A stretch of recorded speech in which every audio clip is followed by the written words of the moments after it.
Ghusl in Islam is a ritual purification bath that is obligatory after specific conditions of impurity. It is a complete washing of the entire body with pure water, performed with an intention, Niyyah, to purify oneself for worship.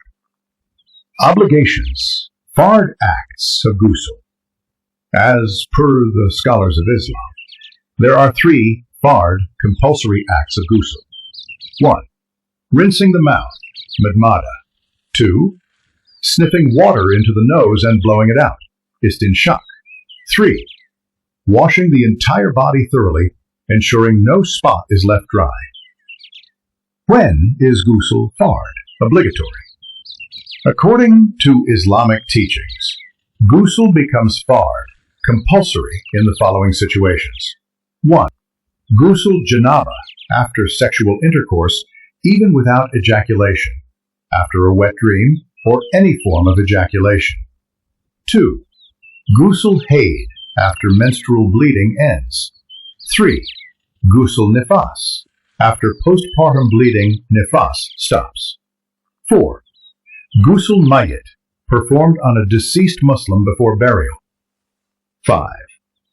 Before attending the Friday prayer, Jummah, Eid prayers, or entering into Ihram for Hajj or Umrah, according to Sunnah. Allah says in the Quran, "If you are in a state of Janabah, impurity, purify yourselves by bathing your whole body." Let's learn step-by-step method of Ghusl with Hadith references. Here is the correct Sunnah method of Ghusl for men and women after impurity, Napaki. This includes the compulsory acts and recommended Sunnah actions.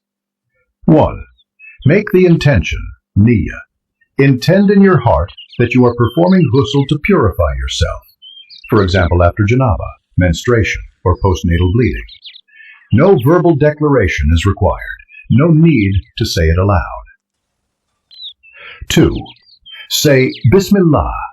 Begin by saying Bismillah in the name of Allah.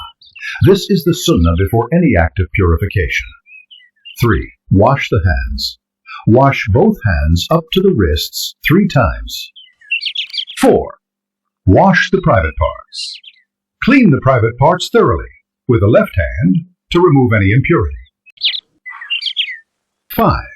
Perform wudu, ablution. Perform a full wudu as you would for prayer.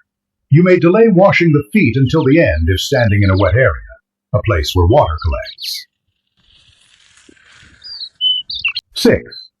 Pour water over the head. Pour water over the head 3 times, ensuring it reaches the scalp and roots of the hair. 7. Wash the entire body.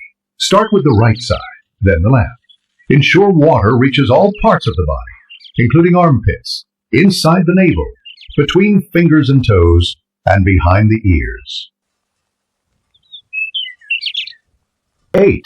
Wash the feet, if not done earlier. If you delayed washing your feet during wudu, wash them now. Congratulations! You are now in a state of tahara, purity, and can perform prayers, recite the Qur'an, or engage in acts of worship. Ghusl is not only an act of hygiene, but also an act of obedience to Allah. The Prophet Muhammad, may Allah send his peace and blessings upon him, sallallahu alaihi wasallam said, "Cleanliness is half of faith." Regular Ghusl also brings physical benefits such as 1. Removing sweat, germs, and odor. 2.